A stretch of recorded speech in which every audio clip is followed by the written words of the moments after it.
Welcome all councillors here present and online and members of the public to this Monmouthshire County Council extraordinary meeting on Thursday the 31st of August 2023.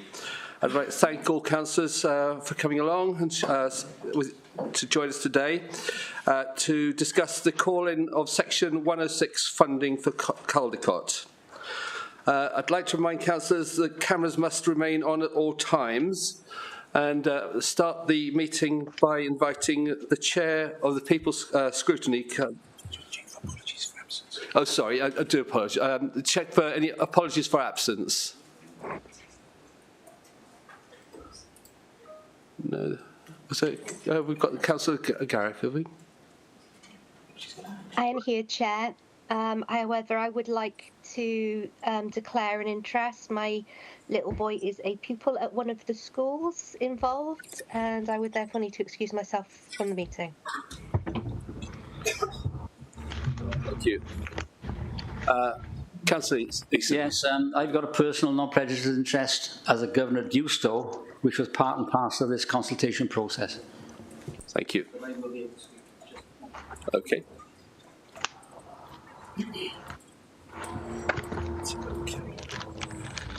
Yeah, so I'd like just remind councillors.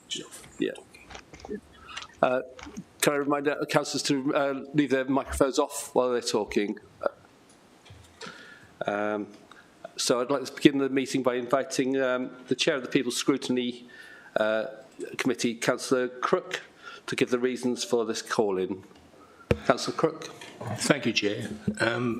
On the 28th of July 2023, Cabinet approved a report recommending that 439,286 of Section 103 funding received from the development of Subbrook Pelt Mill site to be used to increase the capacity and improve accessibility at Castle Park Primary School. The report outlined that this selection of this site was influenced by the need to spend the funding within 2023, and the report committed to future Section 106 funding being used to carry out work at Archbishop Rowan Williams Church and Wales School. This would follow a feasibility study the school to identify how funding could be used most effectively, and if necessary to allow consultation to take place. The remaining 106 funding due from two other housing developments in Caldicot area, namely Church Road and Crick Road, will be used to fund the improvement works at Archbishop Rowan Williams VA School. However, the decision was subsequently called in, citing the decision being contrary to the consultation carried out in 2021, and now proposes to fund a school with surplus places instead of an oversubscribed school in desperate need of additional places. The People's Scrutiny Committee met on the 10th of August 2023 to consider the call-in requested in line with the Council's constitution.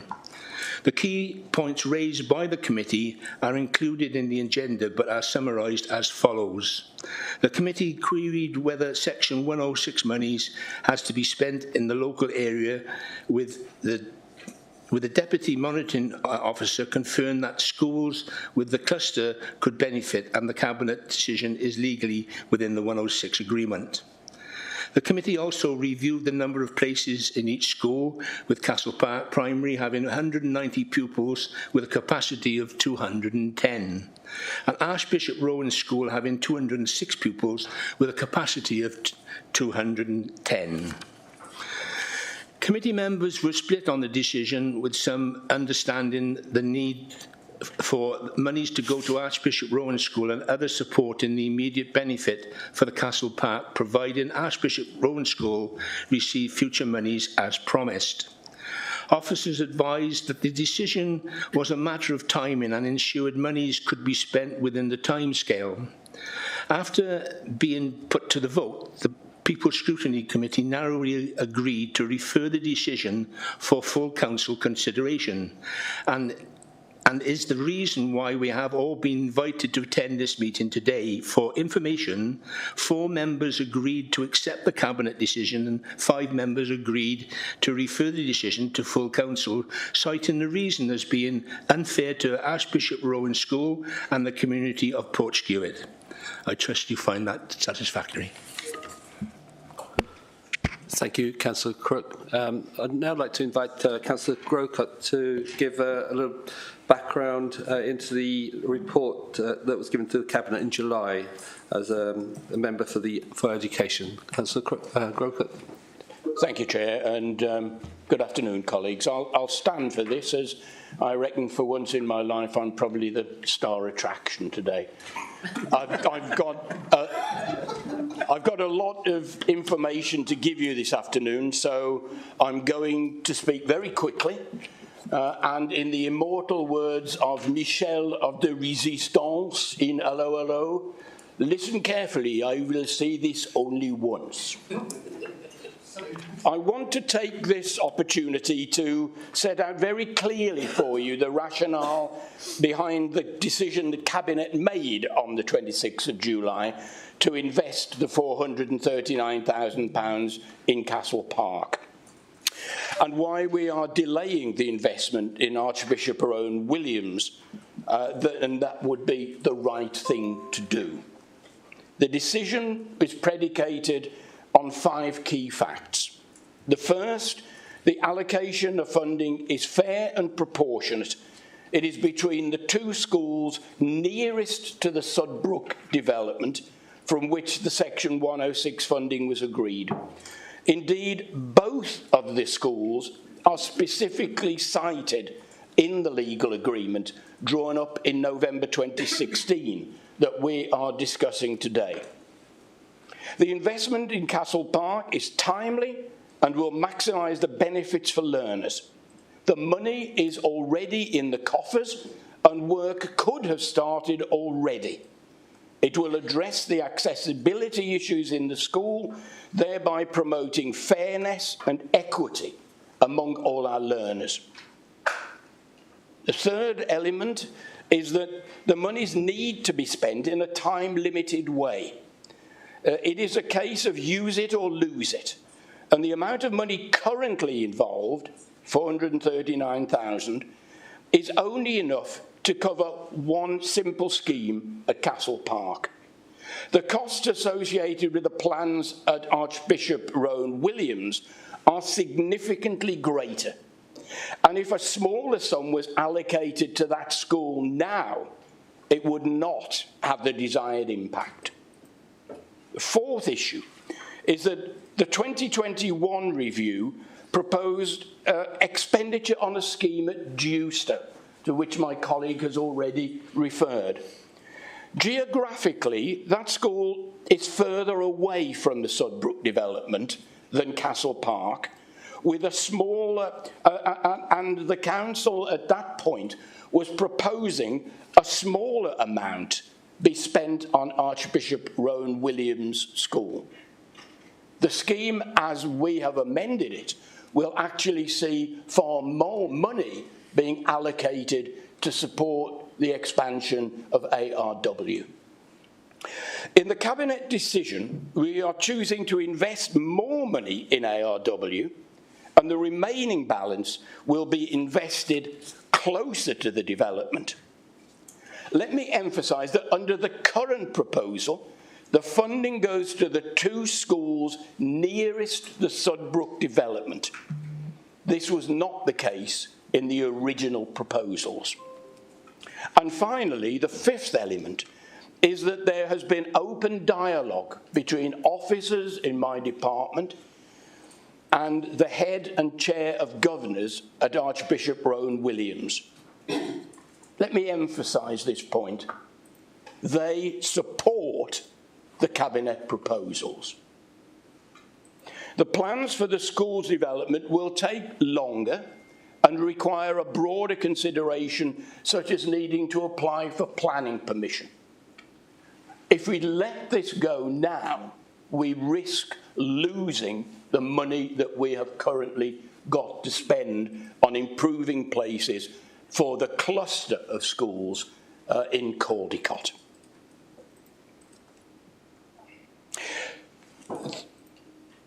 In a nutshell, we could go ahead immediately with the scheme at Castle Park using the £439,000 we already have.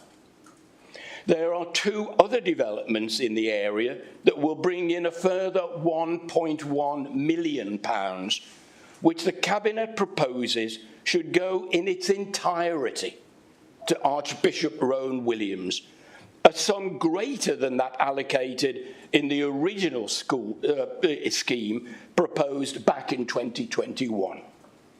It will allow all of the planned work in ARW to be completed. The leadership of both schools involved support the plans proposed by the Cabinet.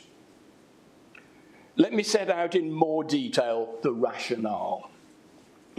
The report does not suggest that Archbishop Rowan Williams School does not receive any funding from Section 106 agreements that have been secured to address concerns around insufficient school places in the cluster. In fact, the report recommends that the lion's share from the agreements is spent at Archbishop Rowan Williams. And in addition, there will be an extra £640,000 for Archbishop Rowan Williams from the Welsh Government to establish a nursery at the school. In total, this council has secured £1.7 million investment in Archbishop Rowan Williams School. It's also important to note that Archbishop Rowan Williams is a voluntary aided school of the Church in Wales. It arranges its own admissions and in law is responsible for funding its own alterations. However, for the benefit of learners in the area and the cluster, the local authority is happy to support the diocese in making this proposed provision. I believe that given that 40% of the children in the Portskewitt area already attend schools other than Archbishop Rowan Williams, this delineation of funding is more than fair. You will hear from others that Archbishop Rowan Williams is oversubscribed, and that is why the money should be provided to them. You will probably already have seen an email from the local member sent out today saying that one of her ward members has applied for a place in Year 1 and been told it's full. The reality is that an individual year group can be full without the school itself being full. That's why this money should be provided, but as of the 1st of September, tomorrow, Archbishop Rowan Williams School is not oversubscribed. There will be 206 pupils on roll, and my colleagues have checked that with the school this morning. Castle Park School is also not oversubscribed. However, both schools are full in Key Stage 2, and the surplus capacity is within Key Stage 1. At least one member of this council, who is in the Castle Park catchment area, has already seen their own child bus considerable distances out of Caldicot town because there has been no space in Castle Park. The solution addresses the current need of the Caldicot cluster as a whole. I will now turn to look at why Castle Park itself needs this investment. Castle Park, when assessing suitability and sufficiency, is a Category C school. That means it needs some TLC and some specific elements of physical improvement. The investment proposed within this report would assist in enhancing that.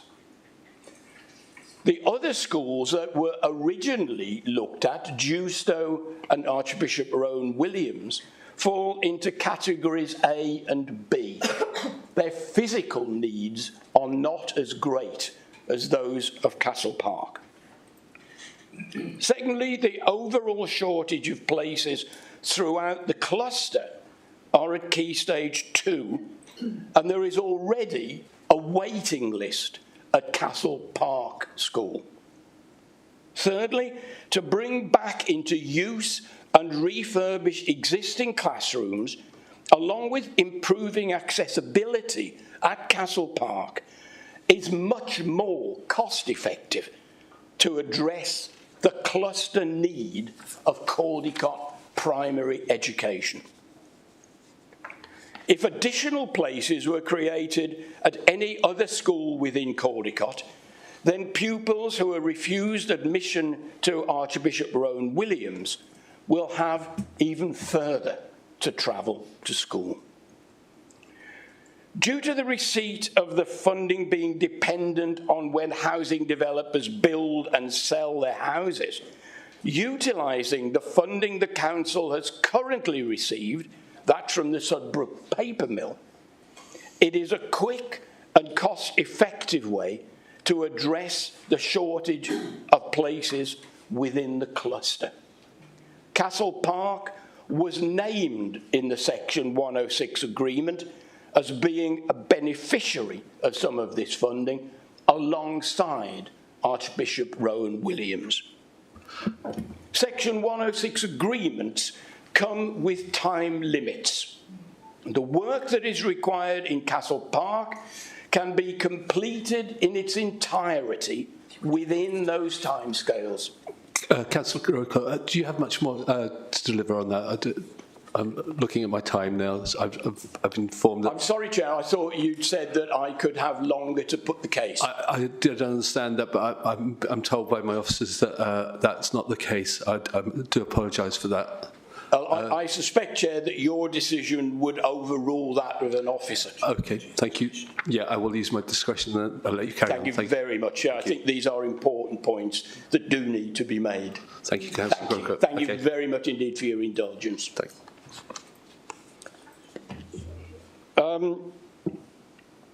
The stark reality is if we go ahead now with the Castle Park scheme, for which we have the money, once the remaining money is available, we will be in a position to go ahead at Archbishop Rowan Williams, but we are not in that position at the moment.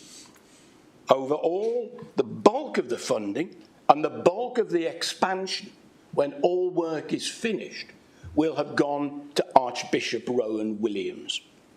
The call-in refers specifically to the consultation carried out in December 2021. So let me turn my attention to that.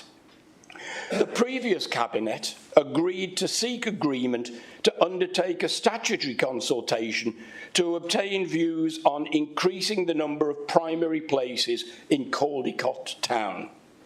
It was not a report to specifically agree on how the funding should be spent, and there were no references to any proportional split of funding.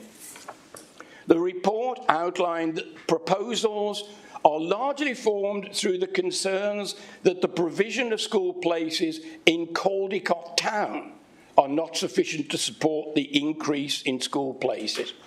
The Council has been successful in securing Section 106 funding to invest in the supply of school places within the town, ensuring future provision is sufficient to meet demand.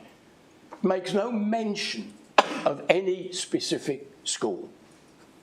Following the consultation period and drawing on the comments received from consultees, an individual Cabinet member decision was undertaken on the 18th of August 2021 by Councillor Pavia, who at that point was the Cabinet member for Education. The main reasons for this decision were that Castle Park and Ysgol y Ffin were not given due consideration when developing the proposals. In the period since that review, we have, with our partners in Welsh Government, extended Ysgol y Ffin to be a 210 play school, and we are now focusing on the needs of Castle Park. These actions address the concerns that Councillor Pavia noted when making his decision to set aside the previous statutory consultation. Throughout the last 12 months, officers have met and spoken on numerous occasions with the head teacher and chair of governors at Archbishop Rowan Williams, and will continue to meet with them to discuss how best to spend the money that will be allocated to them. With the construction of the new houses at Crick Road now underway, and as properties sell, we will be able to progress with developing plans to enhance Archbishop Rowan Williams School. As I mentioned earlier, Archbishop Rowan Williams is not a community school, but a voluntary aided school, and there's a big difference. In a VA school, the provision of school places, admissions, governance, and aspects of maintaining the buildings are not the responsibility of this county council, but rather that of the Monmouth Diocesan Trust. It's for this reason that the local authority must also provide for children whose parents do not wish them to attend a Christian school. As set out earlier, 40% of the children currently living in Portskewett do not attend Archbishop Rowan Williams. This may be for a variety of reasons, but it is an important point.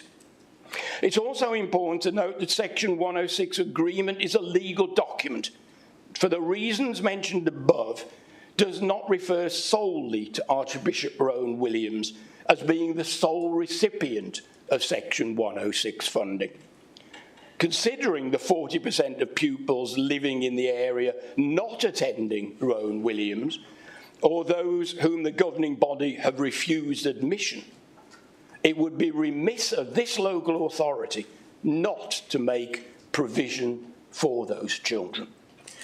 And to do that would be to provide a place in the next nearest community school, which in this case is Castle Park. The next nearest being measured in line with the home-to-school transport policy. I hope this explains clearly why the recommendations are to allocate a proportion of the Section 106 money to Castle Park Primary School in the immediate, with the remaining 1.1 million plus the 640,000 from the Welsh Government to be spent solely at Archbishop Rowan Williams. I ask that members of this council vote to accept the original decision made by Cabinet, now that I have had the opportunity to explain in some detail to you why this decision has been made. It is the best way forward for the children who live in the Caldicot area. Not a single catchment school, but in the cluster of Caldicot, where there is an acknowledged shortage of places. Members, this is the quickest way to start to address that. It is the most equitable way, and it sees Archbishop Rowan Williams receiving an additional amount of monies that will meet all their needs. Thank you, and I'm sorry I've taken so long. Thank you, Councillor Grocott. Thank you for that, presenting that report. I'll now invite Councillor Dimmock to come on board. Thank you, Chair. Hopefully you'll offer me the same leniency that you offered the Cabinet member. Good afternoon, everyone. First of all, I'd like to say thank you to the Chair and members of the People Select Committee for allowing me the opportunity to address my concerns a couple of weeks ago regarding the administration's decision to remove all the Section 106 from Archbishop Rowan School and refer to the report full report to full council. Obviously, I offer my apologies to officers and members causing this special meeting today. I hope you all enjoyed your council recess.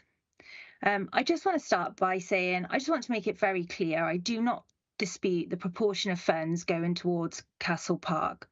And I certainly do not want to risk losing the Section 106 from the paper mill development. And I hope the developer has been contacted to see if there can be an extension and when this money needs to be spent, as we asked during the Select Committee. I disagree with Councillor Grocut's comments that the school governors are in full agreement with this, because they're not.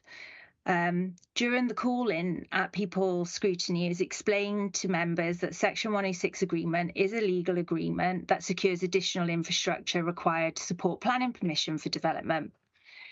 However, we are not required to share funds among the beneficiaries outlined in the document, which I must admit was a surprise to me, as I was under the impression the whole point of Section 106 is to mitigate the impact of a development on the local area, as was Councillor Brown.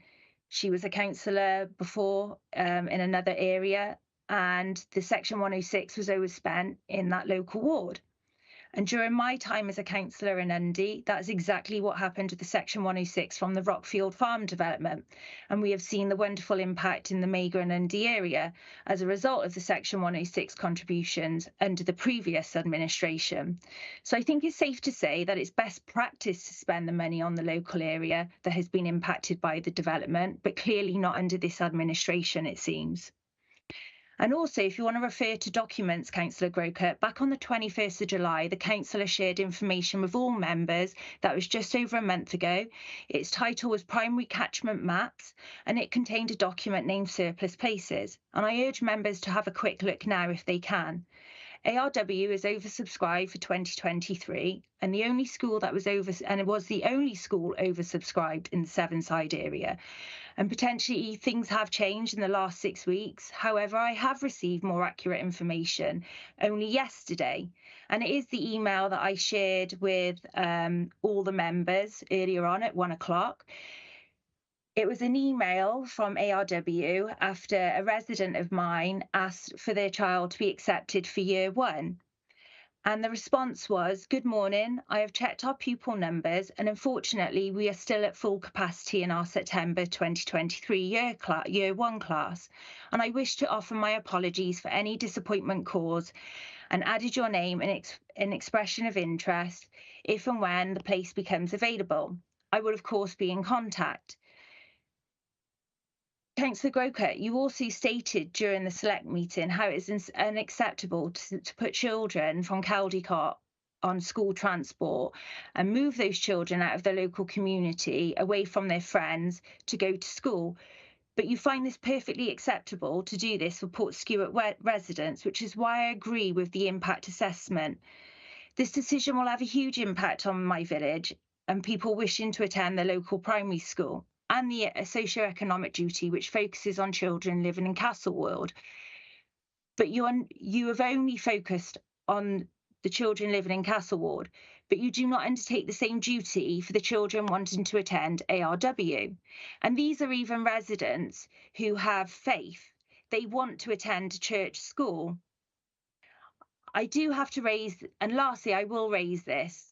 I have to raise the misinformation provided by Councillor Grocut to the press after the last Select Committee, advising I was attempting to stop funding disabled access to Castle Park Primary School. At no point during the Cabinet meeting or the Select Committee or even your report did you declare that this was required to provide disabled access for children. It was to bring 2 first floor classrooms back into use. Once again, I am perplexed and unsure why, where and what the money is being spent on. I made it very clear during the Select Committee, I accept the money being shared between Castle Park and ARW for residents who may not wish to attend a church school. But I am appalled by the Cabinet member's attempt to muddy my name. I care deeply for all the residents in the county and fully understand my duty. I have never objected to funds being shared from the paper mill development. What I am challenging is why you are allocating all these funds for a project outside the ward in which the development took place. You are considering a rise in population in Caldicot, but not considering the rising number of families moving to the Portskewer area. You have worked hard to find projects outside of Portskewer, and now ARW is oversubscribed. You promised money from other projects which are years away, leaving Portskewer residents without access to the local catchment school for a number of years. What do my residents do between now and then? We have a duty to ensure residents can send their children to the local primary school. So I ask members to consider carefully today what steps you take, because it might be your ward next time. So thank you, Chair. Sorry if I went on. Not at all. Councillor Dimmock, thank you for your input there. Councillor John? Thank you, Chair. Good afternoon, everyone. And can I start by thanking the star of the Labour Group for his presentation. I'm going to resist the strong temptation to compete with him on low puns. But can I thank members of the People Scrutiny Committee for their discussion of this at their meeting earlier this month. We were grateful for their consideration. We're having this debate today because of the failure of the Cabinet member to convince members of the reasoning for his decision at Cabinet to award Section 106 money, originally intended to be divided between two schools, solely to Castle Park Primary. Firstly, I want to correct a number of erroneous statements that the Cabinet member made to committee and also previously in Cabinet. It's evidence, I think, that this decision has been made on the basis of incorrect assumptions. I was disappointed that in the committee, Councillor Grocott spent a great deal of his 18-minute speech lashing out at other councillors. Councillor Dimmock and I have made very similar points, both in the press and in meetings, but Councillor Grocott's response to what we said was quite different. He accused me of mischief-making, but his attitude to Councillor Dimmock, I felt, was quite patronising. He said that Councillor Dimmock didn't understand the report. Why would she not understand it? Is it because she's a woman? Is it because she's a young woman in politics? Why would any member say that a member does not understand a report? We should not accept that sort of misogyny in this council, and we need to be mindful of the language that we use in these will you meetings. stop this, please? Okay. I think the member should apologise for making those aspersions. Can we take the point of order from Councillor Watts, please, Chair? Sure. Councillor Watts. Point of order. Those aspersions are an absolute disgrace and bring shame on this council. In no way did Councillor Grocott try to insinuate any kind of sexist comments at all. It's absolutely appalling. I've never heard him come across as badly as this before. I would think he would like to apologise, Chair.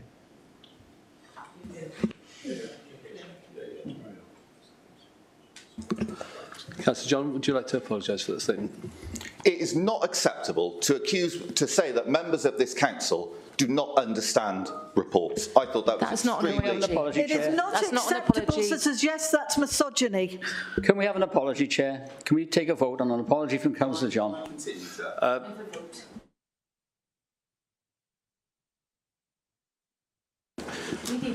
Councillor, you have accused a fellow councillor of misogyny. You need to address that. You either need to justify that or you need to apologise and withdraw. Sorry, we're just going to take some advice from the Deputy Monitor here.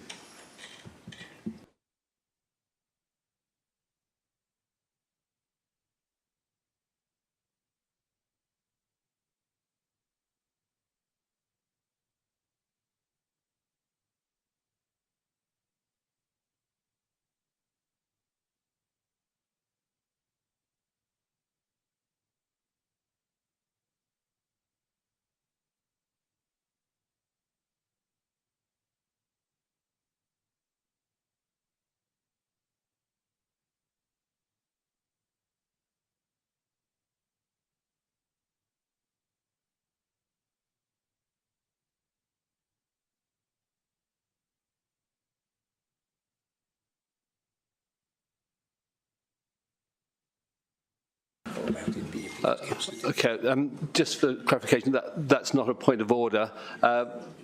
Councillor John, you have the opportunity to withdraw that comment if you wish. You are to carry on.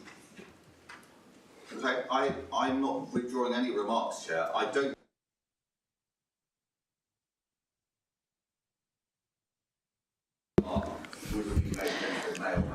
Chair,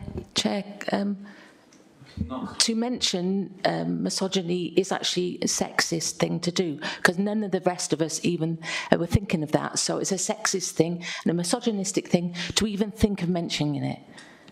So I am very offended. So I'm sure everybody else is, that has come into this conversation. We are treated equally on this side. So I'm very surprised that it's come up. Could I'm you very put on, ashamed. Could you put on record? Could you put on record? I haven't, Chair. I do apologise, but I haven't had an explanation from the monitoring officer of why this is not a point of order. Yeah, thank you. Yeah, thank you. Yeah. Yes, could we have that in recorded, please? I think the comments were potentially inappropriate. The comments were potentially inappropriate. I'm just checking to see whether it is a point of order. I don't believe it is a point of order, but I can check that if the yeah, well, that would be helpful, Chair, in light of the circumstances, rather than guessing at it. Chair, they're not potentially inappropriate, they are inappropriate. That is offensive. That's offensive to me as an equal person on this council.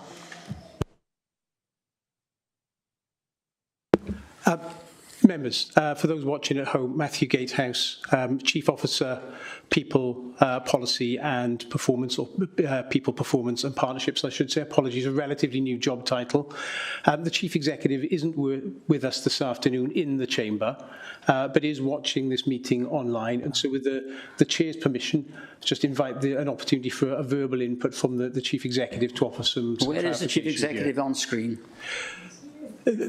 Constitutionally, he can dial in now, but constitutionally, the Chief Executive doesn't have to be. Can I see him on screen? I can't see him. I think you ought to be. He is on screen, Tony. Where?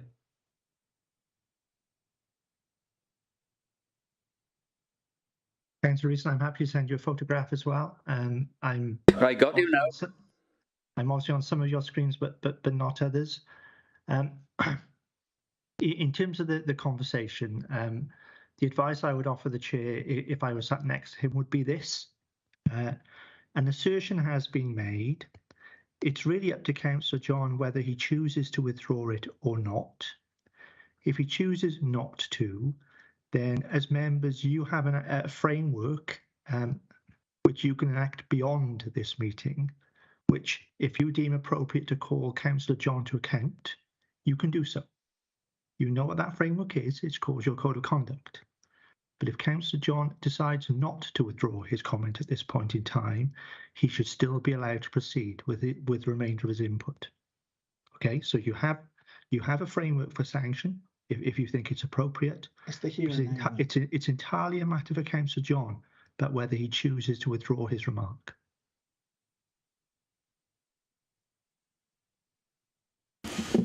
Councillor John, it's your decision.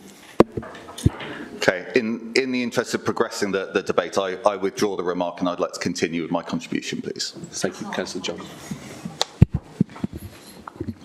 Thank you, Chair. Councillor Grocott also, in the committee meeting, made a serious allegation, quoting my remarks at Cabinet when I said there was a lack of places at the local primary school Archbishop Rowan Williams. The Cabinet member said that I had misled the Council in saying that. He said that that was not true. So let's take his first statement. It is not true for him to say that there is not a lack of places at Archbishop Rowan Williams. School pupil head counts are undertaken once a year in January and given to Welsh Government as part of a process called PLASC. The head counts for the current academic year show that Archbishop Rowan Williams Primary School is completely full, that it breached its intake number this year by 6, and that its percentage of surplus places is in the negative, minus 2.9%, compared to a figure of 9.5% at Castle Park Primary School. Even this week, as Councillor Dimmock mentioned, she has been helping residents in her ward who have been denied places at Archbishop Rowan Williams because the school is full. If a family moved into Sudbrook tomorrow, they would not be able to access school places at Archbishop Rowan Williams Primary. Secondly, Councillor Grocott said that there are 2 catchment schools for the community and that Archbishop Rowan Williams is the main primary school and that the second designated catchment school is Castle Park. This is also not true. According to the Council's own website, for the main road in the new estate, Lave Way, it is clear that the sole catchment primary school is Archbishop Rowan Williams. Our Mon Maps tool shows that the catchment areas are almost exactly coterminous with the local authority ward boundaries. Portskewett is in catchment for Archbishop Rowan Williams, and the Caldecott Castle and Caldecott Cross wards are in catchment for Castle Park, and there is no overlap between the two. Thirdly, Councillor Grocott said that the 2 schools are equidistant from the new estate.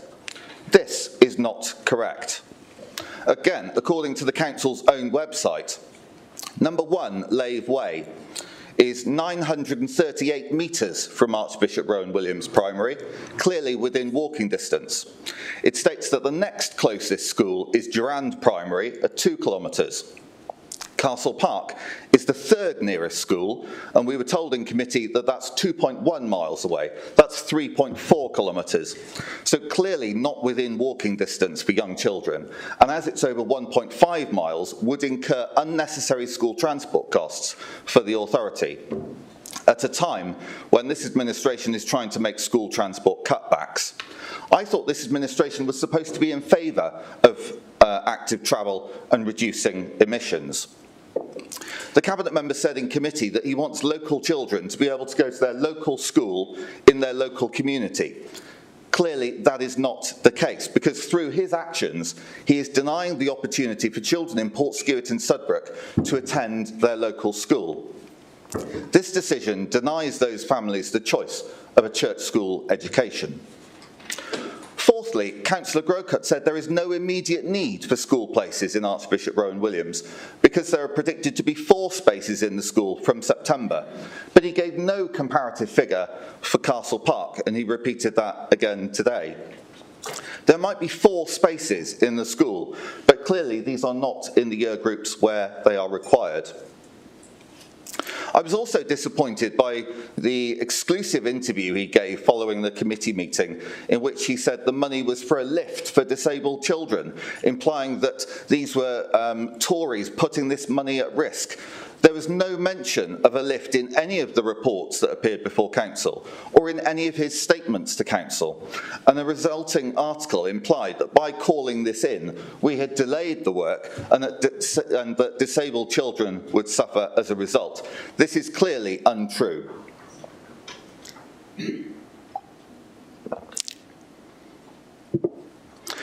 Councillor Grocott said that officers in the Children and Young People Directorate have discussed this with the respective head teachers and chairs of governors. So that implies that he has not had any of these conversations with the schools himself. I note that he's found time this week to go and have a meeting with Peppa Pig and Councillor Thomas, but those meetings with the schools ought to be important, particularly given the additional meetings we've had to discuss this issue. The previous administration proposed to split this money equally between the 2 schools. Point of order, Chair. These personal attacks on Councillor Grocott are really lowering the standards of the Council. I think that was unnecessary, and also taking away from your argument, Councillor John. Councillor John, could I ask you not to continue with that method?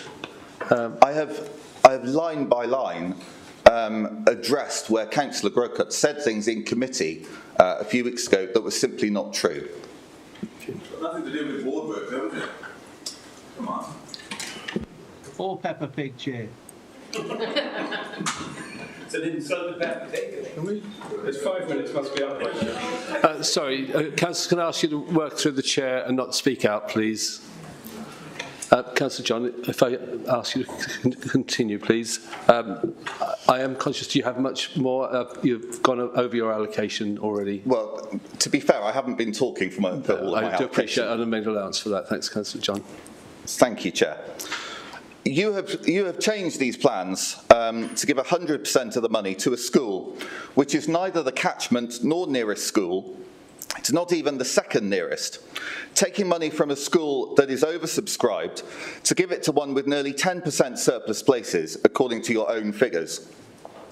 This is despite the fact there is another school just hundreds of metres away from Castle Park, which has 42% surplus places and is also increasing in size. Point of order, Chair. Could I have an explanation on that 42%? Or does he want me to explain the fact as a Welsh medium school, and that's a preferential choice that people make? I think that should be withdrawn.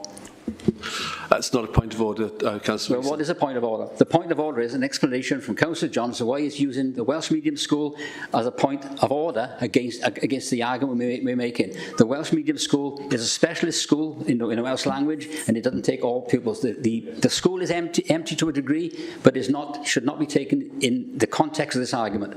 And I think in the report papers it emphasises that. So I do believe it's a point of order, and I think these questions of point of order being rejected, I think should be investigated outside this meeting later. Sorry, if I just say a point of order is a request from a member to the chair to a rule of an alleged irregularity in the procedure of the meeting. There's the irregularity. He's used the name of a school. He's used the name of a school which is undersubscribed by about 60 or 70 places because it's a specialist school. And as an authority, we're trying to address the issue of the Welsh medium education by increasing facilities in Monmouth. I think you should be taking the Welsh medium education out of this argument as an argument against the point they're making. I see that more as a point of clarification rather than a procedural irregularity in this circumstance. Thank you, Ben. Right, the clarification has been made. I'll ask Councillor John to move on, please. Okay, thank you, Chair. The report states that the money must be spent by the end of 2023, just 4 months away, and the report alludes to shovel-ready work at Castle Park Primary. Can the Cabinet member tell us why the administration has not made any progress in the last 15 months on a shovel-ready scheme to increase capacity at Archbishop Rowan Williams? I feel this is yet another example where drift and a lack of political leadership is holding this council back. He said that Archbishop Rowan Williams will benefit from Section 106 funding from the Crick Road and Church Road developments in the very near future, but is unable to say when. He's offered no hope to families who continue, even this week, to be denied school places in their own community. He said that he's pro-choice and that families should have a choice between a church education and a maintained local authority school. Families in this community do not have that choice. Whatever the result of today's vote, we want to see this money invested in education and increasing school places where they are needed. We will not see this money wasted, but we're disappointed at the shoddy way that this has been handled by the Cabinet, and we make no apologies for allowing the democratic process to give forensic scrutiny to this report, which otherwise would have been simply nodded through by the Cabinet without any debate. Thank you. Thank you, Councillor John. Councillor Eason, please. Thank you, Chair. I've declared an interest of personal prejudice regarding Dewstow, so I will be mentioning it, but it won't be mentioned in a prejudicial way. On the 16th of December 2020, I think there's only two. I think I was the only member in the Caldicot area who was a member of council then, other than the two in the Meagher-Undry area, which is Lisa and Francis Taylor. At that Cabinet meeting in December, there was present Councillor Fox, Councillor John, Councillor Benny Jones, Paul Jordan, Jane Pratt. I'm not sure whether Councillor Greenland was there, and I think that's all of them. A decision was taken at that meeting to consider, as they put it in the papers, that members to agree to enter into statutory consultation processes that seeks to obtain the views of consultees on increasing the number of primary school places in Caldicot town. The consultation started, and the consultation at the time, which was delivered by members of Cabinet, and I think Councillor John was the Cabinet member for Education, that at that time, Dewsbury School was going to be the preference school to take school places. And I've only mentioned that in mentioning that it was there, not so much like making a point for the school at all. Consultation took place, and the main argument in the Caldicot town area was the fact of the surplus place and the fact that Castle Park needed more investment. And the view of the Cabinet at the time was the preference at that time would be the Dewsbury School, but it became later the Castle Park School and followed on by ARW. In the middle of the year, Councillor Pavia, I think it was, made a single-member decision to support the basic route that the Tory administration was going forward on. That was done, I think, in August, September of 2021. There was no change from the previous administration's view that the preferences should be on the advice of officers, that was a route to take. So that is where we were, or they were, or the council was in 2021. Subsequently, officers worked on the recommendations from the cabinet member and have come up with the recommendation they made in the last few weeks to the cabinet member, but with a slightly change in as much as it would be Castle Park and Archbishop Rowan, and there would be more money invested the way that Councillor Grocott has explained. So what concerns me is I can't understand why, with Councillor John, Councillor Jones, Councillor Murphy and others supported a way forward and are now calling that way forward in. Why are you calling in your own basic policy route that you took in 2020? I just don't understand it. We are at the point now where at the time we had a leader of council, Peter Fox, who was a member for Portskewett. He had no problem with moving this forward, yet he was also a member for Portskewett, which covered Archbishop Rowan Williams. There was no objection from Peter Fox. There was no objection from Richard John. No objection from Councillor Murphy. None from Penny Jones and all the others I mentioned. All of a sudden, I see the Tory administration calling in their own route, which we as a Labour administration have supported. We've supported the basic route that the Tories took in 2020. I find it amazing that you should be wasting our time, wasting the Select Committee's time, calling in your own route, which is now the way we are.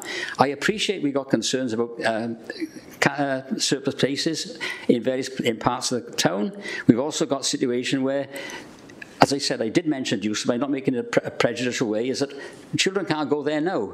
They've got to be bused to Undy, or in some cases, take up a place in the Welsh Medium School.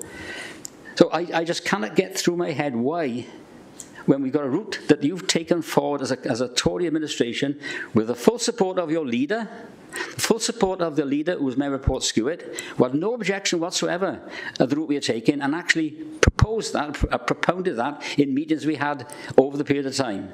So I think this is just a mischievous calling, just to make mischief. We have supported the Tory administration's route, which started in 2020. Okay, there have been changes going as you go along, additions of money and where things would come from, and I know that at the time when we were talking, I don't think Crick Road had the £800 million pencil in. I may be wrong, but it was that close. I know about the 400,000 odd for Paper Mill and 300,000 for Church Road, but I'm not sure about the exact figures that were going to come back from Crick Road, because that is going to cause some need for discussion later, and I think Councillor Grove could explain that well. I'll close there because I just can't understand why, when you proposed a route forward, you're now calling it in. Thank you. Thank you, Councillor Eason. Move over to Councillor Brown, please. Yes, thank you. When I look at a report I'm obviously not part of the administration and I wasn't a cabinet member in the previous one, but as an ordinary member, I like to see, logical and factual grounds in support of a decision that's being made. Now, in relation to this decision, there doesn't seem to be the factual grounds of, why a school with surplus places is being improved and given money as opposed to a school without surplus places. And the thing is that I think Councillor John actually said to us that we were all sent an email in July, and in July that gave the figures in January. Now, every single year a school, in terms of its number of places, is looked at that point in time. Now, I personally think that's the best time to actually evaluate a school, because by then the comings and goings of people who are joining the school have settled down and we've got a more accurate figure of what the school is. Now, those figures show that the ARW school is oversubscribed and that the Castle Park school is not. Now, in those circumstances, there would appear to be a stronger argument for ARW having allocated monies to improve classroom space and not Castle Park. The other thing is I've also been trying to find out a bit more information about how this money is being spent, this 439,000. And I've actually, obviously it was mentioned in reports about the art room and music room upstairs that were classroom spaces that weren't being used, being refurbished. I then later came across an article, BBC article, about a disabled lift that I'd never heard about, prior to the call-in or anything like that. And that's another factor. But it just seems £500,000 nearly being spent on just refurbishing existing classrooms, and adding a lift seems to be quite a lot of money to me. So I would like to know how exactly that's being spent. Also, in researching this, I found that there was a web report called ModCell and this Castle Park school, and it mentioned a project there, obviously spending monies improving Castle Park. So I don't know what the situation is with regard to the needs of the school and the building of the school, and I would have liked that information to be available. I am also concerned that this particular report, if you look at 3.11 on page 2 of the report to Council, it says, the Cabinet member confirmed that Section 106 money from the Church Road scheme will go towards improvements of Archbishop Rowan School. Now, in the Cabinet, also in the call-in People's Committee, and also today, it's been said that both the Crick Road development and the Church Road will be used for our ARW school. So, we need to make sure that we have a guaranteed report to say that all this money is actually over £1 million is going to Archbishop Rowan School, because when I see discrepancies in reports and also in relation to minutes in the People Committee, I'm not very happy about it when it compares to the recording of what was said at the meeting. So I'd like the Cabinet member to categorically confirm that. I would also like a report coming back to Cabinet to actually indicate that money is already approved, and it's approved by Cabinet as a decision for ARW. I would also like to have a look at what the Section 106 agreements say for each one, because obviously the concern is that it's going to be quite a long time before any money is available for ARW, which has a need for surplus places at the moment. And we haven't got any indication of, often these Section 106 agreements, I've looked at them, they say, things like when such and such a house is built, the 10th house or sold, or, there is a definite point when you get these monies, and so we should be having an estimate of when this is available.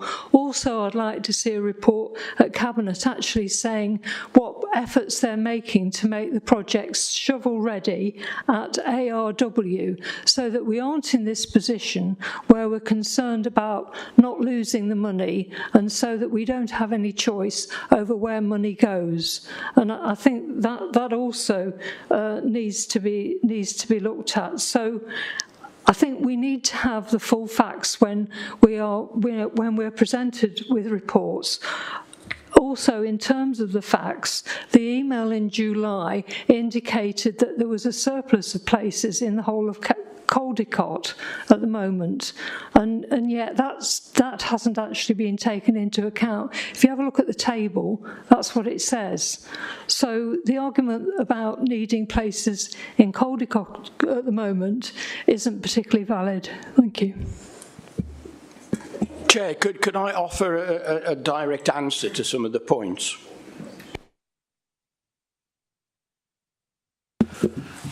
Councillor Grant, can I give you an opportunity to come in at the end if there's anything you'd like to add? Thank you. Thank you, Councillor Brown. Councillor Garrett. Thank you, Chair. Councillor John suggested there's been drift and delay and shoddy behaviour.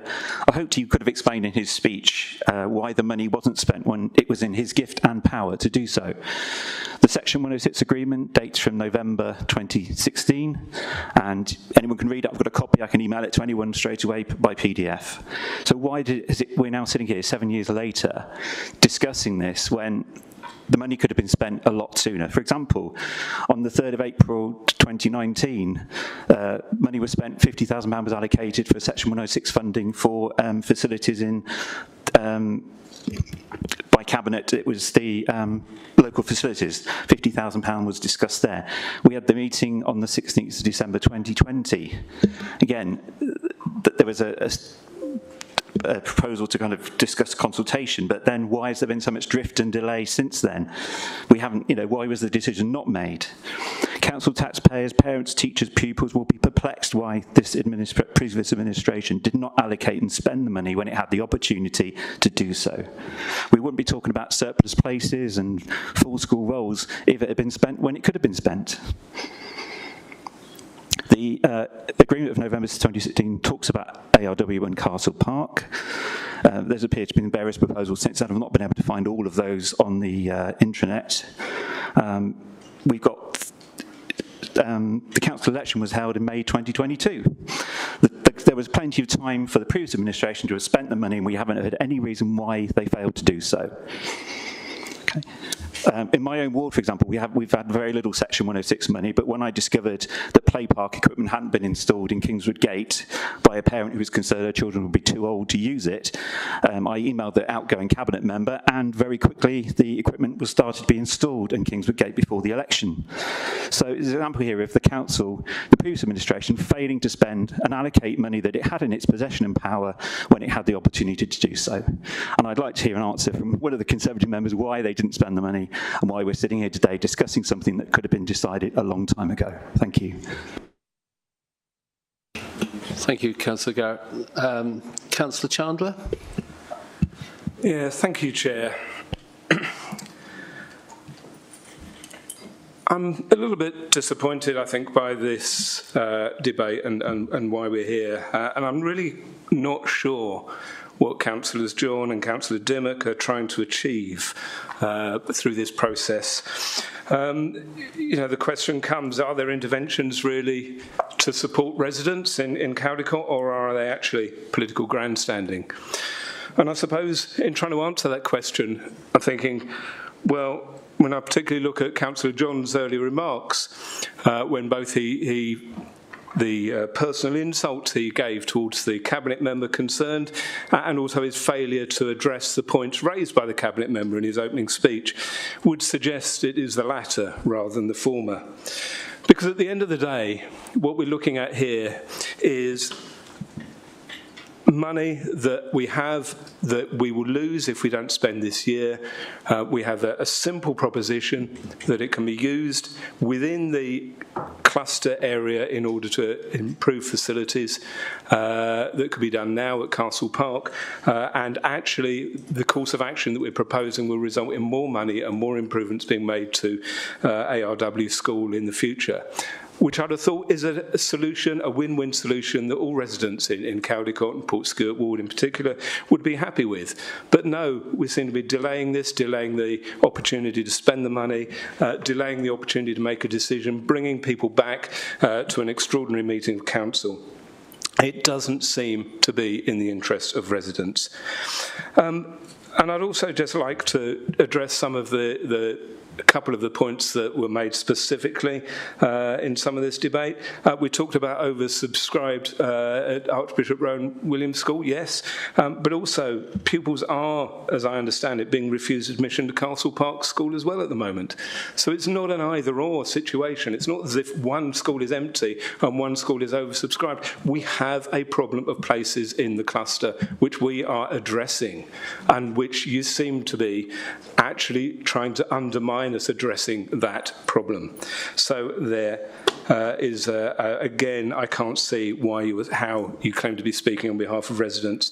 And finally, you also make sort of great surprise about the accessibility issues for students who are disabled. It is clearly in the Cabinet paper and the scrutiny paper that the decision is to put the money for Castle Park for make improvements, including accessibility improvements. So don't say that you're surprised by that, because it's been there, you've been aware of it, you've been aware of all of this, you've been aware of the money that is designated to be spent at Archbishop Rowan Williams, but you seem to be mischief-making and delaying and actually trying to political grandstanding at the expense of pupils and parents living in the area. And I think you should be ashamed of yourself. Thank you, Councillor Chandler. Councillor Griffiths, please. Thanks very much, Chair. I've listened closely to all the points made in this debate. I respect them all. I respect them even when I disagree with them. I respect them equally, whether they're made by male or female members. When I disagree with female members of this council, I will do so as robustly as I would if it was a male member. That is respectful. It is not misogyny. To do otherwise would be misogyny. I've heard the view that the sum of money available immediately should be divided between the two schools. But I've noted the argument that to do so would not create a deliverable project in either school. I think that is an important fact that I've not heard contested. Neither school believes that it has a deliverable project with only a fraction of that money made available. In contrast, by making the sum available to the Castle Park School, there is a deliverable project which will open up the upper floor of that school in a way that is not open at the moment, and that would be of benefit to the whole cluster. We've heard a lot about the data on whether there is a sufficiency of places and when there is an insufficiency. What I believe I've learned from that is that both schools overall have a sufficiency of places, but in both schools there can be particular years with an insufficiency of places. This money will not solve that problem overall, but it will go some way in delivering improvements in the cluster. I've been persuaded that there are serious needs for investment in the Archbishop Rowan Williams School, but that is best met by a larger tranche of money than that which is available now, but which will be available in an identified period from further funding for which a commitment has been made to provide. The proposals, and I've checked this out in my role as the Cabinet member for planning, the proposals that went to Cabinet, which were supported by Cabinet, are consistent and clearly consistent with the historic Section 106 agreement. I've heard in this debate, and I'm persuaded by it, that they are consistent with proposals made by a previous administration. Everything I've learned in this debate indicates that this council should support the proposals which were agreed by the Cabinet, and I urge this council to do so. Thank you, Councillor Griffiths. Councillor Keir, please. Thanks very much, Chair. Can I just ask Cabinet Member, just for completeness for my understanding, could you advise when the monies were received, please, in the Council, and also whether Castle Park School had specifically requested to spend some of those monies, or indeed are they absolutely ready to start spending the monies now? Thank you. Thank you, Councillor Keir. Councillor Croker, I will give you the opportunity later to come in, not to sum up, but to answer the questions that's been asked. I've got Councillor Rook next. Thank you. Thank you, Chair. Firstly, my question is really around having shovel-ready projects. The S106 agreement expires soon. Could ARW have a shovel-ready project ready before it expires? If not, then I'm sorry, but I couldn't support not spending the money at Castle Park. Thank you, Chair. Thank you, Councillor Rook. Councillor. Thank you, Chairman. My question really, I'm not at all sure about future S106 funding.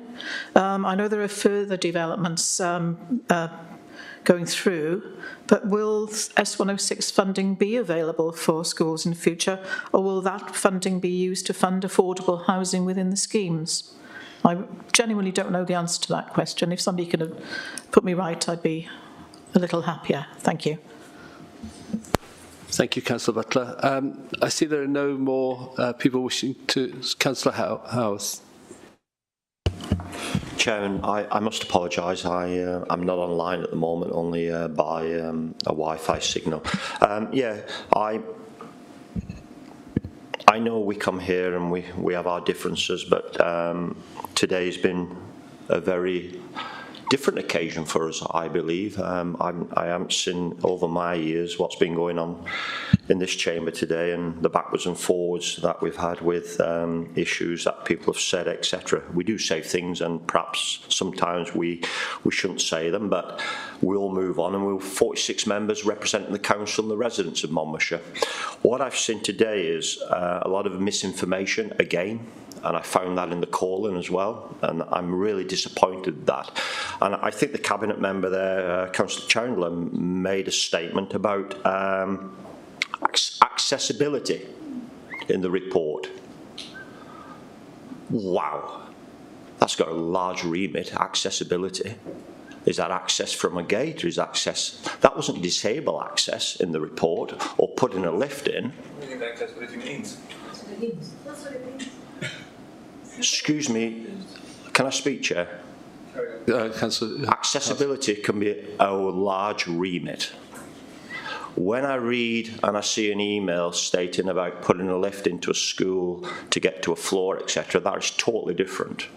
That is totally different to accessibility. Okay, you can shake your heads, you can do whatever you want. You might say I'm not right up top or something. I don't really care, to be honest here. I make the decisions here, and what I'm seeing from the Cabinet member is a lot of misinformation. Accessibility. Does that mean you can't get into the school? Come on, guys. You can snigger and do all you want. I don't really care. I'm under the impression that there was, in the report, there was two buildings in the school in Caldicot which could be used for refurb to use as classrooms. I was looking at the report and it did say, I think one was used for drama and art. Is that correct? It may have been something like that. And when I looked at the report, I don't think either school had any projects really which were capable of taking forward. I've been involved in 106s with my local area, and I'd like the officers to really explain to people, because some members have made it very clear that they don't understand 106s. I bet some Cabinet members don't actually understand what 106s are. We use a formula to calculate for places.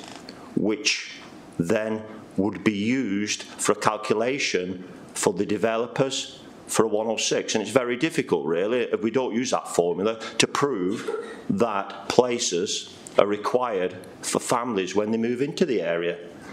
I remember in my area, when we had a large development, King Henry School come crying after us because they said we hadn't given them any money, because the formula actually did not calculate for Key Stage 3 places. Not my problem, not really interested. I have my money for Gilwyn School. Why should I give it to King Henry? The legal document said Gilwyn School, not King Henry. And legally, the developer gave it to Gilwyn. And legally and technically, the developer has named the two schools in the legal document as being provided for with his money. If I was that company sitting here listening to us squibbling over £450,000, I'd be really annoyed about it, because we're not keeping to the agreement. How do we know that company actually would now actually agree to give us any of that money, even though we haven't hit the mandate for the target, or we've got very little days to do that, or months? He could turn around and say, well, you haven't spent it what I was legally and technically giving it for. I'm not going to give it you, or I want it back if we've had it, and we have had it. We've got to be really careful, Council, on how we handle this one, because we are right. I think the member over here made a very clear assumption that developers may not be giving us 106s very soon for education. They may not want to give it us. They may not have the money to do it. We haven't blocked building. We haven't blocked developments over the last 2 years. They've been blocked by a government down in Cardiff. We haven't blocked them. So how long will we be waiting for the £1 million to come? We might be waiting years. And both schools will suffer. I believe that money should have been split. We should deliver a project in Caldicott. We should deliver a project in Sudbury. I think it should be split, and we wouldn't be sitting here if that's what would happen. And I think we can deliver 2 projects to keep both communities with percentages of numbers for school places at a reasonable level till actually Cardiff sorts itself out on how we deliver developments within Wales.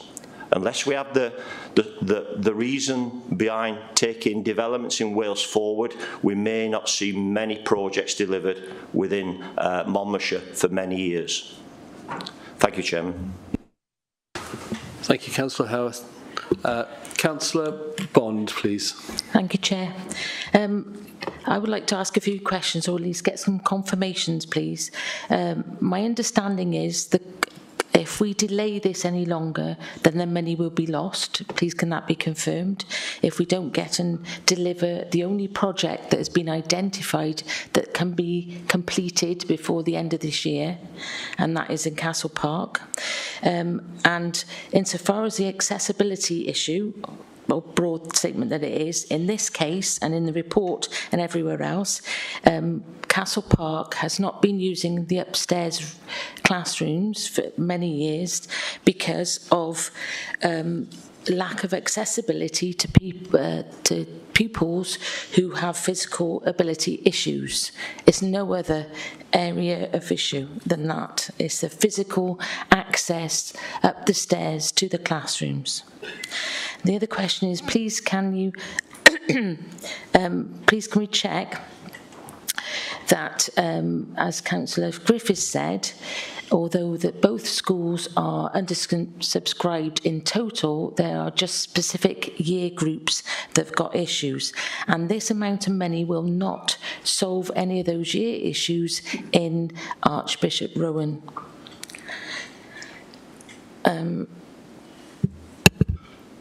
Yes, that's it. Thank you very much.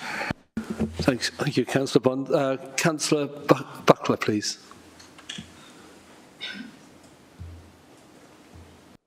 Hello, can you hear me? Sort of slight issues with my IT. I'd like to sort of say I really object to the belittling of members raising legitimate concerns for their residents, only to be told they should be ashamed of themselves by Councillor Chandler and others. And in that vein, I want to say I commend Councillor Griffiths for his measured and considered way that he listens to all the arguments and is, you know, genuinely wants to do the right thing by residents. I know we're from a different political stance, but I think that, you know, stands out in the sort of statements which have really been poor, I think, and shown some members in a bad light. Thank you. Thank you, Councillor Butler. If there's nobody else that wishes to speak, I'm going to go back to Councillor Grocott and offer him the opportunity to answer some of the questions that have been asked. Apologies. I've got Councillor Taylor's hand has gone up. Thank you, Chair. I have to say I completely agree with Councillor Butler, and I'm very disappointed in the quality of this debate and also in the way that members seem to have pitched in at any point. Perhaps it would be helpful to remind members we have a constitution which clearly sets out the rules of debate and also the way we should conduct ourselves in the chamber and outside of it. I just want to raise a couple of points. I'm really still very unclear. I've listened to the debate at the scrutiny committee. I've heard at length from the cabinet member. I've heard a number of questions, and I still think there are some outstanding matters to be considered. I mean, to talk about Archbishop Rowan Williams as having capacity with 4 potential places in it is, I think, really, you know, splitting hairs. Okay, there are 4 places, but they are in specific year groups. So effectively, if you wish to join that school, it's, as Councillor Dimmock has pointed out in her email, that is potentially not possible, depending on the year group you wish to join. I understand also that Castle Park has, you know, a need to develop its own capacity.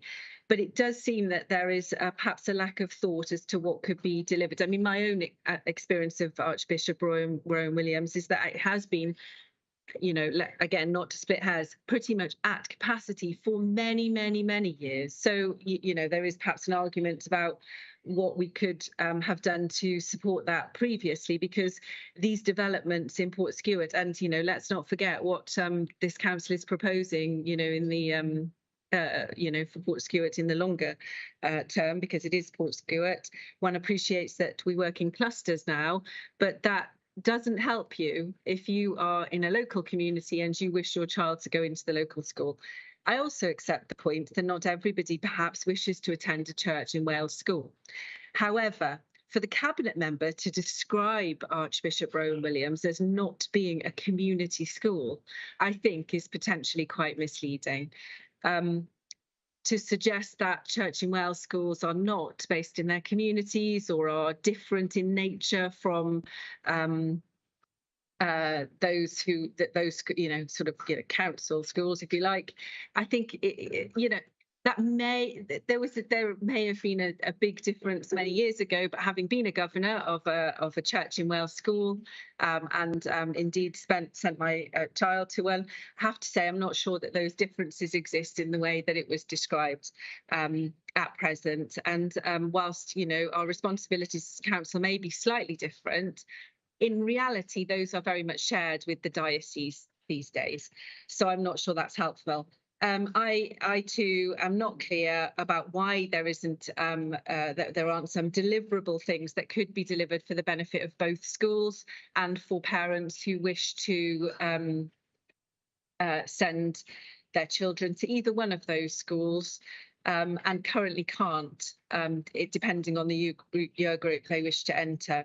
So yeah, I think that there are still questions to be answered, and it may be much more helpful for Cabinet to just give further consideration to how this can be delivered in a more sensitive way. Additionally, you know, I've had a great deal of experience with 106s, and it is also my experience that extensions can be granted if there is a real deliverable project that can be put forward rather than being lost to the developer. And I think we've got many examples of that previously. So I'm unclear, and I would really welcome the Cabinet members' response, or from an officer perspective, why we are unable in this particular case to, for example, seek an extension so that we could potentially deliver benefits to both schools.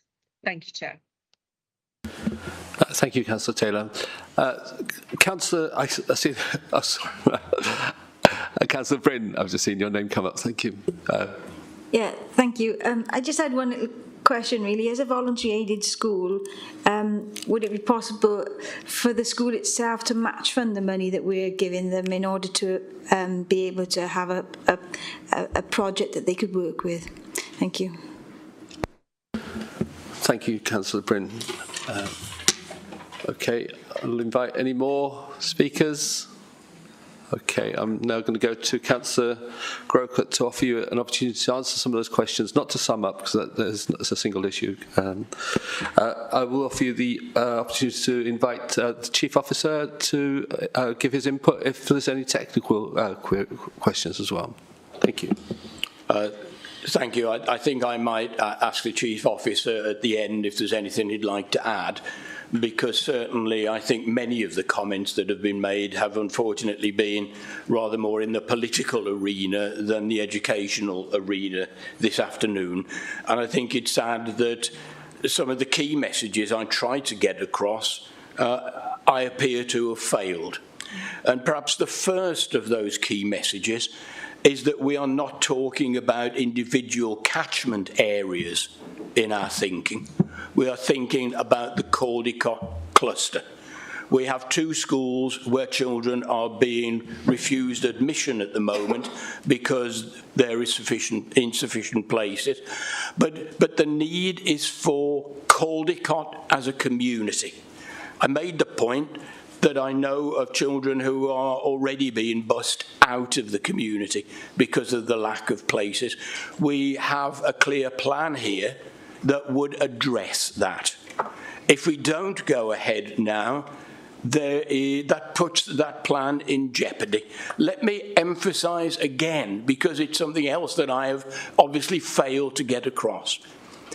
There is enough money already in the pot to address the needs of Castle Park School. A couple of relevant answers to questions.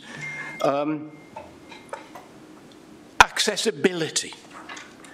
In terms of additional learning needs and accessibility of children to learning, the meaning is quite clear.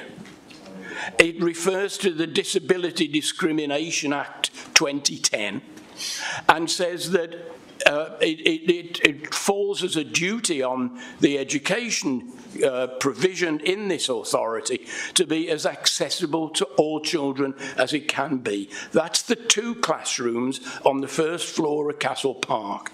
To those of us who understand that legislation, bearing in mind that in a previous existence I was an inspector of special schools, it was something I understood crystal clearly. I apologise if I have not got that through to members, but accessibility in the context of additional learning needs is really quite clear and was referred to very clearly, I think, in that report, and my apologies if it was misunderstood. I think the biggest requirement I need to fulfil is to say that the money is there now for the scheme at Castle Park. To pull a couple of questions to me together, the monies for the rest will be coming in as and when houses on the developments are sold. That is why the money is not all there now. And in answer specifically to Councillor Brown, I am more than happy, And I think I gave the assurance in my remarks at the start of this afternoon that all remaining Section 106 money from the 3 schemes in Sevenside will be allocated to Archbishop Rowan Williams. They are not in a position to go ahead at the moment because it is a much bigger scheme than that at Castle Park. And it will need planning permission, it will need considerable work from builders and so on. The work will not be finished by the end, that preliminary work will not be finished by the end of this year. I was asked when the first monies were received under the Section 106 signed in November 2016. I can give a very clear answer to that because it's actually 5 years ago today. 5 years is the limit at which we risk to lose the money. We will clearly do our best to ensure that does not happen. But this will be the last thing I say this afternoon. Colleagues will be pleased to hear. The reality is that we can go ahead with the provision of lifts to the first floor at Castle Park to make that school accessible to children with physical disabilities. We can go ahead, once the Section 106 money comes in, on a much grander enhancement of the facilities at Archbishop Rowan Williams when the money comes in from the sale of the houses that are currently being developed. That will address the needs of the community. That is what Section 106 money is about. And to come back to the need to specifically spend it in one ward, members were clearly given legal advice when it came to the scrutiny committee that it needs to be spent in the area. We have far from no clear plan. This administration has a very clear plan. It is to go ahead now with the money we've got to address the very clear and easily met needs of one school that is short of places in specific year groups. We will then give you the promise that all the rest of the Section 106 money from the 3 that we have talked about this afternoon will go to Archbishop Rowan Williams to the total of £1.1 million. The specific grants, the specific monies are already agreed with the developers. So I hope that answers most of the points, if not all of them. I would ask members not to reduce this to party politics, not to Peppa Pig, because Peppa Pig was helping me to address the level of need in my ward yesterday, just as I am trying today to address the educational needs of the children of the Caldicot area. I hope members will vote to accept the original decision of Cabinet so we can go ahead as soon as possible, preferably tomorrow. Thank you, Chair. Thank you, Councillor Grocott. Chair, could I ask a point of order, please? Chair, can I ask a question, please? I just want clarification because my question that was raised hasn't been answered. And it's just created more confusion. So I just wanted to clarify what was answered. I don't know whether that's a point of order, but Councillor Brown, what specific point has not been answered? Well, basically, I asked to ensure that the report, I think at 3.11, where it mentions just Church Road development, was acknowledged as being wrong, and that it should say Church Road and Crick Road development for the money from it. And then in the answer we got, there was a mention of 3 schemes which confused me even further. So I just wanted clarification on that, and obviously the guarantee that monies of over £1 million. I think it's 811,000 from Crick Road and 345,000 from Church Road is definitely going to our ARW. And the mention of 3 schemes, quite honestly, in what was said has just confused me even further. Thank you. Thank you, Councillor Brown. I'm going to bring the Chief Officer in on that matter, and this will be the final point then before we move to the votes. Thank you. Thank you, Chair. Thank you, members, as well. Will McLean, Chief Officer, Children and Young People. If I could, I'll just address a couple of the technical points that have been raised during the course of the discussion this afternoon. If I turn to Councillor Brown's last, because that's obviously foremost in my mind at the moment, the three schemes I think that Councillor Grocott was referring to would have been the two building 6 schemes in the area, Church Road and Crick Road. The third one will be that the monies received from Welsh Government to develop the nursery on the site. One of the things which has happened with regards to the development at Archbishop Rowan Williams, because of the desire to create that provision for children from their very earliest age, right the way through, we have been trying to align the work. It's not an easy site to work in, the ground conditions are very challenging, and the design of the current school require quite considered development, hence the progress and the profile of the developments which we're taking forward. So I think that's important to note that those were the three aspects there. To Councillor Taylor's point around the specific nature of schools, there was in no way any kind of slur or anything upon any of the schools not being community schools. That is simply the legal terms that are applied to those two types of schools. So members will be aware that voluntary aided schools, of which Archbishop Rowan Williams is one, are responsible for their own admissions. They're responsible actually for their own buildings. There are opportunities for the diocese to help contribute to the funding of those developments as well. So as we look forward and as we experience more pressure on the capital budgets, it's likely that we are going to have to look to the diocese and so on to help provide. In terms of the profiling of the spend across all of the Section 106 monies, the importance of spending the money in Castle Park to make it accessible, and I would agree with the comments that have been made around the meaning of accessibility, making sites or places or systems accessible for people with disabilities. That's been a key focus of what that actually means.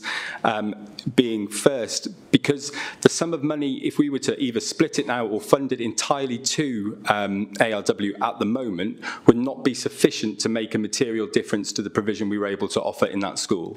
So currently the market rate is between probably £6,000 and £8,000 per metre square for school construction. If we were to look at a more kind of optimistic rate, about £5,500, it would probably get us about 1.5 classrooms. That wouldn't sate the need that might potentially come in the future. So we've got to be cautious of that, and it would also be problematic for the whole scheme development as we look across that piece, whereas waiting for the 1.1 million would allow us to complete that more fully in the future. It's been working through this, as members will be aware, we started this process quite a while ago in terms of the first iteration of the consultation. I think the provision that was being put forward through the Cabinet now represents the most effective way of moving forward and making sure that both schools have the capacity and the provision to offer a full range of educational support to all of their learners in their communities. Thank you, Will. We'll now move to a vote. So the vote is to accept the Cabinet decision or refer the decision to Cabinet for reconsideration.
decision accepted. Just to announce that the decision is accepted. The Cabinet decision is accepted. Thank you, councillors. The decision has been carried to follow the original Cabinet decision. Thank you. Thank you all. Thank you all for coming out in your today. Thank you.